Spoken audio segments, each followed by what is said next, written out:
Mpendwa mtazamaji, na kusalimu katika jina la Yesu Kristo.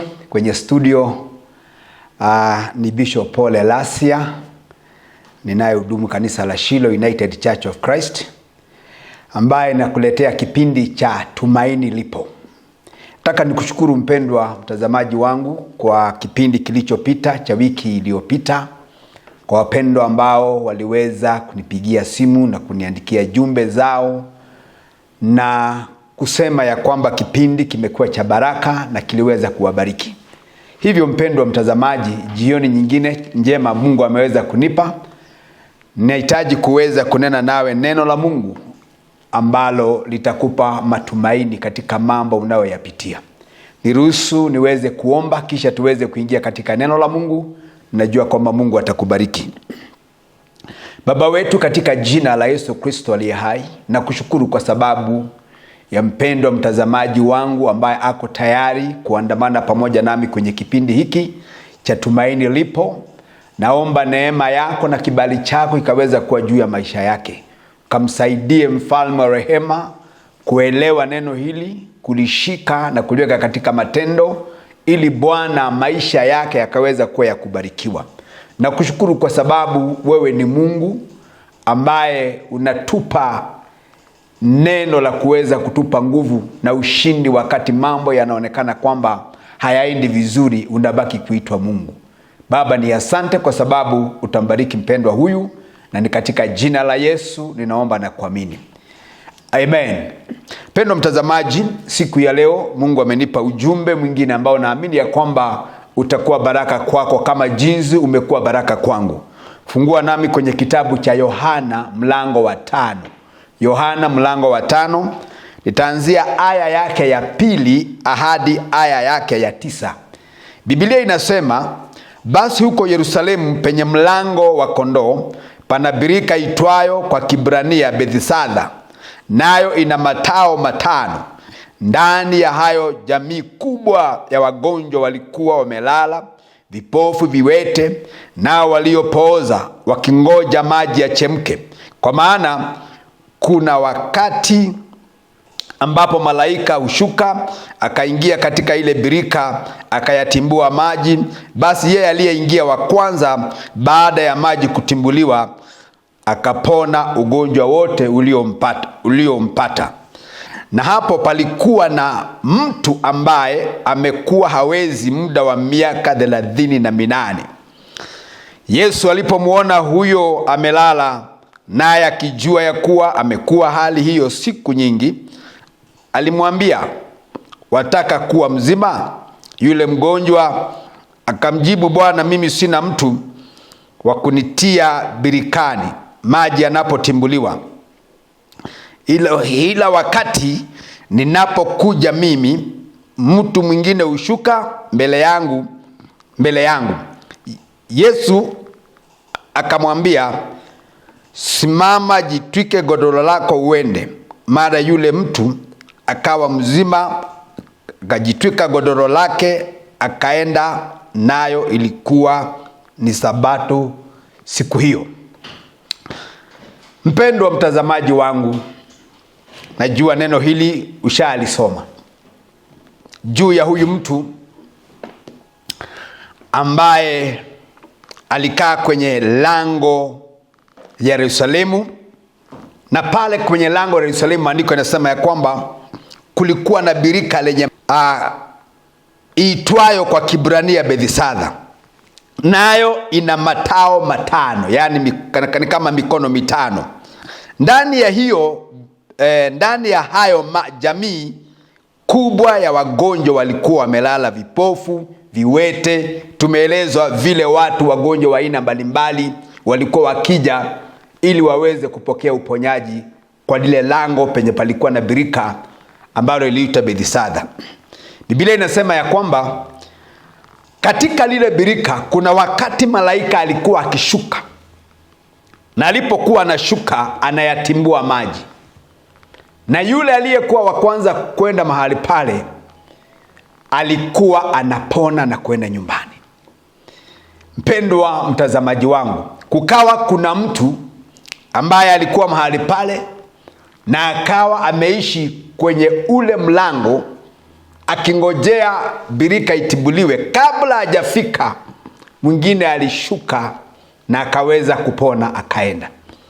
Imagine, miaka 38 alikuwa pale akingoja. Anapongoja, kiwete anakuja mwingine, anaingia kwenye yale maji, yanapotimuliwa anapona, anaenda. Kipofu anakuja, na watu wa aina mbalimbali waliokuwa na magonjwa. Yule mpendwa ambaye alikuwa pale akawa anangoja. Biblia inasema ya kwamba mwaka wa kwanza si miaka 10 au 20, lakini miaka 38. Bwana Yesu asifiwe sana. Na nena nawe mpendwa jioni ya leo ya kwamba huyu mpendwa, licha ya watu kuja kumpita, watu walikuwa wanakuja, hata huenda alikaa mahali pale mpaka yeye ndiye alikuwa akielekeza wengine, akiwaambia vile mahali pale palipo na uponyaji, lakini yeye mwenyewe alikuwa hajawahi pokea uponyaji.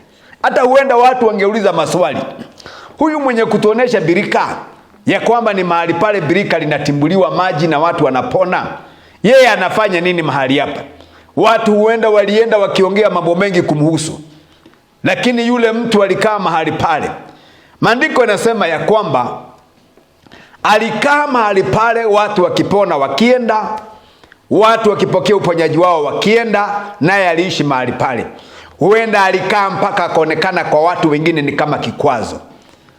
Huenda alikaa mahali pale, watu wakaona kana kwamba yeye dhambi zake zilikuwa pengine ni nyingi, kwa sababu hakuweza kufikia kwenye birika. Nisikilize mpendwa, au wewe unayenitazama, ninaongea na mtu jioni ya leo ambaye mpendwa, kuna mambo umejaribu katika maisha yako na unaona kana kwamba hayatendeki. Ushaona wakati mwingine unaenda kanisani na unapata watu, wewe umeokoka pale kanisani, umeishi miaka mingi, lakini watu wengine wanakuja hata na ni wageni, wanahitaji miujiza yao, na baada ya hiyo wanapokea miujiza. Kama ni uponyaji, mtu anapokea uponyaji, anaenda au anatoa ushuhuda. Na wewe kuna jambo limekusumbua mahali pale kwa muda mrefu sana. Unashangaa ya kwamba huyu alikuja juzi na amepona, huyu alikuja mwaka jana amepona, huyu alikuja mwaka fulani amepokea muujiza, pengine muujiza wa kupata kazi, muujiza wa kupata nini. Unajiuliza maswali mengi. Biblia inasema huyu mtu alikaa pale kwenye lango tu. Na niposa nataka niweze kunena nawe jioni ya leo. Najua kuna watu wengine ukaa mahali, lakini kwa sababu ya kutokupata muujiza wanaoutaka, hufa moyo na kuvunjika moyo na kuondoka. Na niposa mara kwa mara tumeweza kuona watu wengi wanatoka kanisa hili wanaenda kanisa hili, wanatoka kanisa hili wanaenda lile. Kwa sababu gani? Ule muujiza walikuwa wanahitaji utendeke pale kwenye madhabahu ya lile kanisa lao hawalipati. Nina ujumbe kwako. Huyu mtu wa miaka 38 ananitia moyo jioni ya leo. Maandiko yanasema ya kwamba kuna kitu anasema mahali hapa. Yesu alipotembea katika mlango ule na akampata yule mtu ni mdhaifu, na akijua ya kwamba amekaa mahali pale miaka 38, Biblia inasema ya kwamba alipoulizwa na Yesu habari za vile alivyokuwa, kuna neno alimwambia Yesu ya kwamba mimi sina mtu. Huenda wale waliokuwa wakija mahali pale walikuwa na watu yao, walikuwa na waweka wakienda, lakini yeye akasema mimi sina mtu. Nisikilize mpendwa mtazamaji, licha ya kukosa mtu wa kumweka kwenye birika, neno linaofurahisha moyo wangu kwa huyu mpendwa wa miaka 38, aliishi akiwa na matumaini. Angelikuwa hana tumaini ya kwamba siku moja Mungu atanitembelea, licha ya kukosa mtu wa kunipeleka kwenye birika, alikuwa na matumaini ya kwamba siku moja najua nitapata mtu. Licha saizi sina mtu wa kuniweka kwenye birika, lakini wengine wanakuja wanawekwa, wengine wanakuja wanachukuliwa wanapelekwa, lakini yeye akakosa mtu wa kumweka mahali pale. Neno kubwa ni kwamba huyu mpendo wa miaka 38 alikuwa na matumaini ya kwamba licha sina mtu siku ya leo, lakini kuna siku mtu atapatikana wa kuniweka kwenye birika. Na ndiposa anasema ya kwamba Yesu, mimi sina mtu. Na siku ilifika, mtu aliyekuwa akingoja kwa sababu ya maisha yake na yale matumaini ya miaka 38, Mungu alimkumbuka. Mungu alimuonekania tumaini la kukaa miaka 38 pasipo kufa moyo. Mungu alimuonekania. Pendo mtazamaji wangu, naongea na wewe ambaye umekata tamaa kwa sababu ya kitu umeongoja miaka mingi ya kitendeki. Unaona kana kwamba Mungu alikusahau. Mungu amekusahau. Lakini nimekuja kukueleza ya kwamba wanadamu wanaweza kukusahau. Unaweza kosa hata mtu wa kukusaidia katika maisha yako. Unaweza kosa jamii, wanaweza kukuacha. Maana hata huyu mtu alikuwa na watu wa kwao, lakini walipompeleka mahali pale huenda wakamuacha tu. Lakini neno kubwa ni kwamba lipo tumaini. Mtu huyu licha ya kukaa miaka mingi aliishi na matumaini. Alikuwa na tumaini ya kwamba ninajua siku moja Mungu atanisaidia. Na siku ilifika mpendwa. Yesu alipofika akawa huyo ndiye mtu aliyekuwa akingoja, na akaweza kummalizia shida ambazo alizokuwa nazo. Ni wewe, ninaongea na wewe. Ni nini hicho umekuwa ukiomba muda mrefu na hujakipata? Ni nini hiyo umekuwa ukijiuliza akitendeki mpendwa? Umekata tamaa, umeinua mikono kwa sababu hauoni kikitendeka. Mpendwa, nina habari njema kwako. Pengine kuna ugonjwa umekusumbua miaka mingi. Kuna tumaini la kupona katika jina la Yesu. Ni kazi umetafuta miaka mingi. Kuna matumaini ya kupata kazi katika jina la Yesu. Maana nataka nikuambie, kesho ya mtu na maisha ya mtu yako mikononi mwa Bwana. Natangaza kwako jioni ya leo katika jina la Yesu, kuna Mungu anayewatembelea wale watu wanaishi katika matumaini. Huyu mpendwa aliishi na matumaini. Hakuhangaika atoke kwenye birika hilo aende mahali pengine atafute uponyaji mahali pengine. Kuna watu wakati mwingine mpendwa, unapokosa kupata kenye unataka, huenda ulikuwa na matumaini ya kupona kanisani, hapo kwa sababu hauponi, unaondoka kanisani, unaanza njia za ushirikina, unajipata umeenda kwa waganga, umeenda katika njia mbalimbali kwa sababu unaona kana kwamba hautapona. There is God in the name of the Lord Jesus. Kuna Mungu ukumbuka watu. Kuna Mungu anayewaangalia watu wenye matumaini. Pendo mtazamaji wangu, wewe ni miaka mingapi? Pengine umengoja kitu. Pengine ni mwaka moja na umeanza kukata tamaa. Pengine ni miaka miwili umekata tamaa. Kuna jambo umekuwa ukilifanya. Leo unauliza Mungu maswali mengi kwa sababu hakuna kitu kinatendeka. Niko na habari njema kwako. Kuna Mungu anaenda kukutembelea hata jioni ya leo. Natangaza na Mungu na akutembelee jioni ya leo.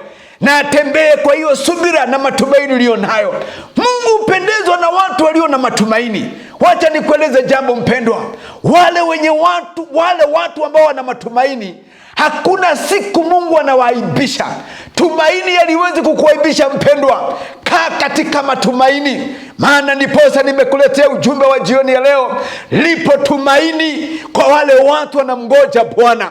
Kwa wale watu wanakaa katika mapenzi ya Mungu. Ni nini nimekufanya umekata tamaa? Kikwazo kidogo ulikuwa unamngoja Bwana kimekufanya umekwazika, umerudi nyuma, umeanguka. Hauendi kanisa siku hizi kwa sababu umekosa matumaini ya uzima. Pendo mtazamaji wangu, ninaongea na mtu jioni ya leo. Ulikuwa umeokoka, kikwazo kidogo hivi kilikufanya ukainua mikono. Siku hizi umeanguka, umerudi kwa ulevi, umerudi kwa ukahaba, umerudi kwa mambo mengine ambayo hayana Mungu kwa sababu ya kukosa tumaini. Natangaza tumaini kwako in the name of the Lord. Mrudie Bwana. Maandiko yanasema ya kwamba mwanadamu anaweza akawa muongo, lakini Mungu si mwanadamu akanena uongo. Akisema atakubariki, anakubariki mpendwa. Akisema atakuinua, anakuinua katika jina la Yesu. Huyu mpendwa ananifurahisha sana. Licha ya watu kupona akibaki, hakukosa kuwa na matumaini ya kumgoja Bwana. Hakutapatapa au kuhangaika au kuzunguka hapa na pale au kukosa imani. Jambo moja tu alikuwa anasema, alimwambia Yesu, sina mtu. Ningelikuwa na mtu wa kuniweka mahali hapo, mimi ningelikuwa ninapona. Kwa hivyo alikuwa na matumaini na hilo birika. Alikuwa na hakika na hilo birika, watu wakiingia mahali pale wanapona. Mbona wewe watu wanakuja wanatoa ushuhuda pale kanisani, niliombewa na Mungu akafanya muujiza, wewe bado hauna matumaini, hauna hakika kana kwamba watu wanapona. Mtu anakuja anatoa ushuhuda, niliombewa, stakabadhi zangu zikaombewa nikapata kazi. Wewe umeona kweli wanaenda kazi, lakini bado hauna hakika hapo penye unaabudu Mungu anaweza akafanya jambo. Mungu na akusaidie mpendo mtazamaji wangu. Tumeona watu wanaohangaika kwa sababu ya kungoja kitu, na kwa sababu hakitendeki anavunjika moyo, anakata tamaa, hata anakuwa mmoja wa kuvunja wengine moyo, wa kuambia ya kwamba hakuna kitu kinatendeka mahali hapa, sioni kikitendeka. Siku moja ninakumbuka kuna dada moja pale kanisani, alikuwa boma lake ameachana na mume wake na kukawa kuna shida na amerudi kwao. So alipokuja kanisani akawa anapewa ushuhuda ya kwamba hapa ukija uombewe, Mungu atafanya mambo makubwa na utarudi kwako. So alipokuja, alikuwa ni mama, alikuwa mjamzito, na baadaye akajifungua na akaendelea kuja kanisani. Lakini kuna jambo moja alikuwa akiuliza watu. Angepata dada mwenzake alikuwa anamuuliza, hakika wewe unaona kana kwamba nitarudi kwangu? Yaani anaona kana kwamba ndio aliambiwa mahali hapa kitu kinaweza tendeka, lakini wakati mwingine anakosa matumaini akana kwamba atarudi kwake. Anaweza kuja wakati mwingine anaona, maana shida zilikuwa ni nyingi.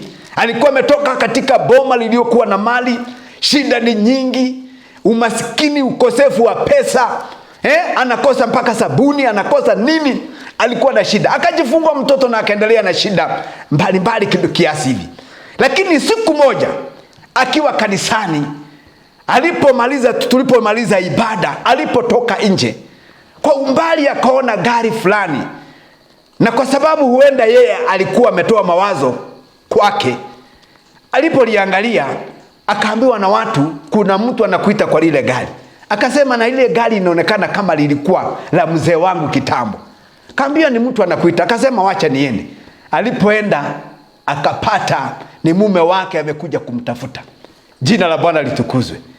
Nataka niseme nini? Baada ya kumpata mume wake akasema, ninashukuru kwa sababu nilidhani ya kwamba baada ya kuachana na wewe ulikuja kuwa tu mama ambaye hana mwelekeo, lakini kwa sababu nimekupata unatoka kanisani, ningependa kwenda na wewe mpaka kwa mchungaji. Wakaja na mume wake mpaka kwenye kanisa. Akaniambia, mchungaji, mume wangu amekuja, ndio huyu. Alikuwa akilia na akasema, ninaomba Bwana Mungu, mchungaji, Mungu anisamehe. Nilikuwa na roho ya kusitasita, nilikuwa na roho ya kuvunjika moyo, nilikuwa naona kana kwamba haya hatawaitendeka, lakini kwa sababu leo mume wangu amefika, ninashukuru Mungu kwa sababu ulinipa neno la matumaini, na leo tumaini langu Mungu ameweza kulikamilisha.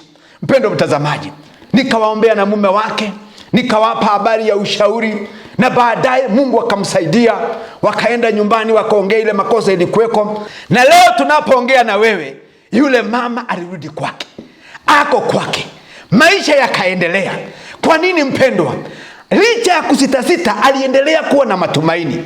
Nataka nikupe tumaini ya kwamba kuna Mungu ambaye anajua yale unayoyapitia. Mambo unayoyapitia mpendwa, umeeleza watu, hakuna mtu anakusaidia. Kuna watu wamechoka na wewe. Unataka kuniambia huyo mpendwa ambaye alikuwa anakaa kwenye birika alikosa tu watu ya kuweza kumweka pale pale, lakini wengine walimwambia, wewe huna bahati, hata huenda wewe umelaaniwa, sijui wewe umefanyiwa nini. Aliambiwa mambo mengi, lakini licha ya mambo mengi aliyoelezwa na watu, neno linafurahisha moyo wangu. Miaka 38 huyu mpendwa hakubanduka. Aliishi katika tumaini, aliishi katika matumaini. Ndiposa kipindi kilichopita, wiki iliyopita, nilisema ya kwamba kuna matumaini. Hata mtu ukikatwa utachipuka tena. Hata kama kuna jambo ambalo unaona kana kwamba halitendeki saa hizi, neno kubwa nahitaji uweze kuwa nalo kwa maisha yako ni kwamba kuna tumaini. Ni nini hicho? Hutapata kazi, umezunguka na karatasi zile au certificate zako. Wengine walipata kazi, wengine wameandikwa, wengine ni wakubwa. Wewe bado unaongoja, unashangaa, hizi zitakabadhi kweli? Zitawahi kunipa kazi? Nataka niombe pamoja nawe katika hilo jambo na kukuambia ya kwamba kuna tumaini la ajabu. Glory to the name of the Lord. Tumaini lipo katika jina la Yesu Kristo. Unapoangalia haya mambo ambayo nasikia inafurahisha moyo wangu ni kwamba huyu mpendwa, mtu alikuwa anauliza hangeweza tu hata kujifuruta na aweze kwenda mahali pale. Huenda alijaribu, lakini nataka niseme nini? Neno kubwa alijua, hapa mahali watu wanapona, hapa mahali miujiza inatendeka, hapa mahali pana mabadiliko, na sitatoka, nitakaa, kwa sababu ninajua na nimeona mambo yakitendeka. Ni nini hicho umeona na wewe bado unazidi kukata tamaa?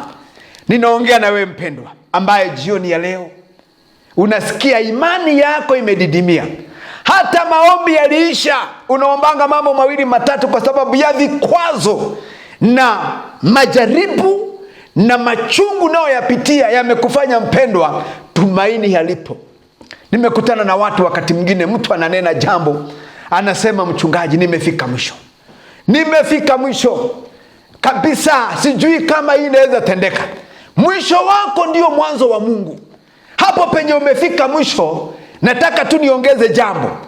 Mwisho wako achilia tumaini. Mwisho wako achilia tumaini. Mtumainie Bwana, uone vile Mungu atakavyotenda mambo makuu. Watu wanaweza wakaongea mengi, wanaweza kukupangia mengi, na uonekana kana kwamba ulikwisha. Mpendwa mtazamaji wangu, huonekana kana kwamba yale mambo nafanya hata yafanye. Kuna wakati mwingine mpendwa, mpaka unasikia watu wanakudhihaki, huyo Mungu wako anafanya kazi gani? Umemuomba muda mrefu, mbona hakujibu? Umekuwa ukimtumikia, mbona hajakufungulia na njia? Kuna watu hupenda kudhihaki watu. Wanapokupata huko katika shida, wanakuambia, wewe umetushindia nini maana unaenda kanisani? Usiwahi kufa moyo.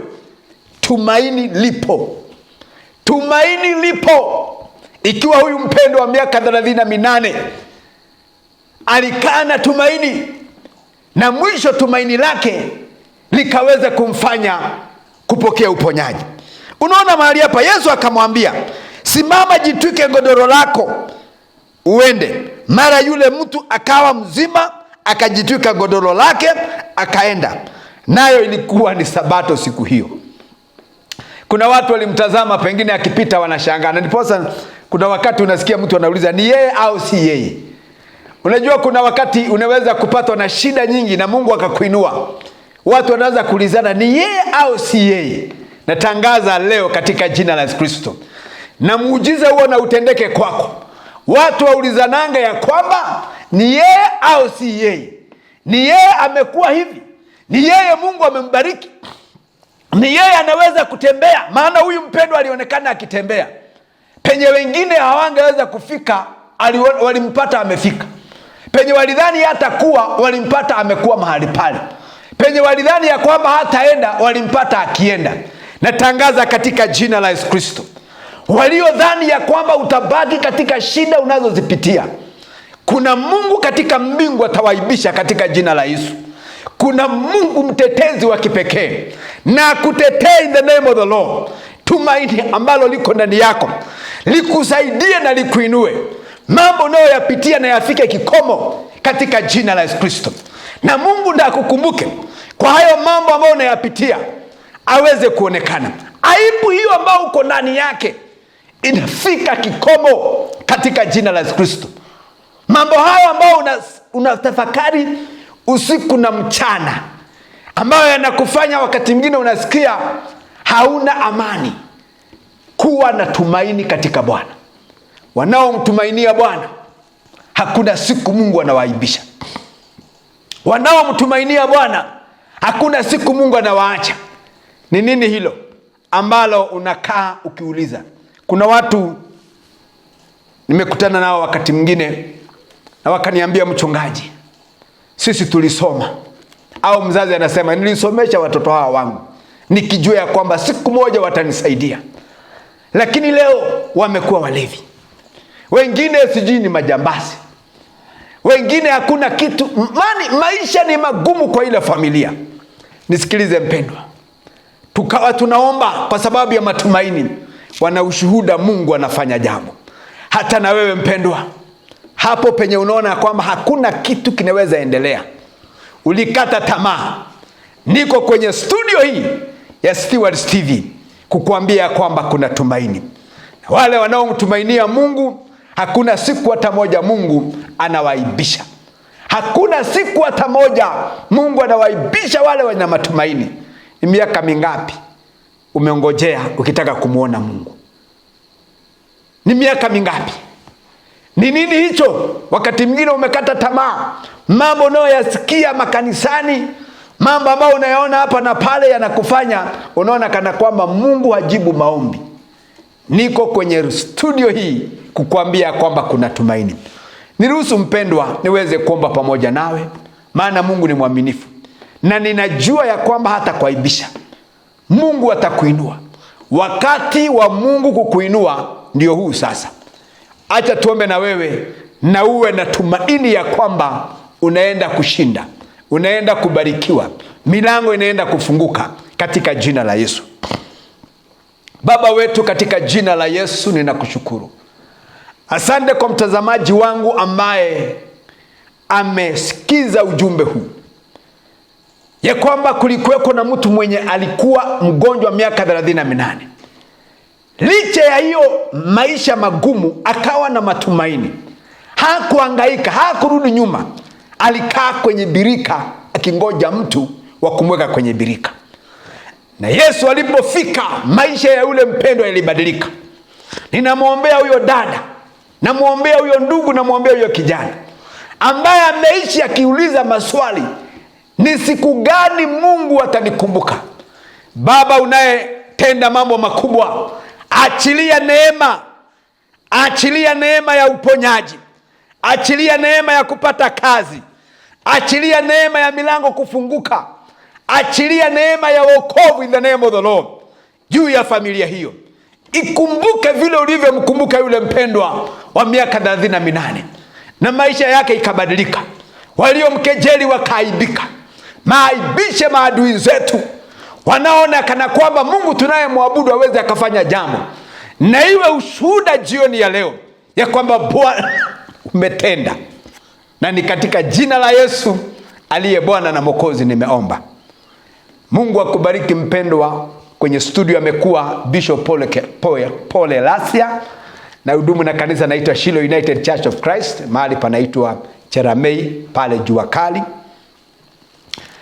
Na kama ungependa kuweza kunena pamoja nami, nambari zangu za simu ni 0724 994329 0724 994329, au kwa Airtel unaweza kunipigia kwa 0732 546 936 0732 546 936.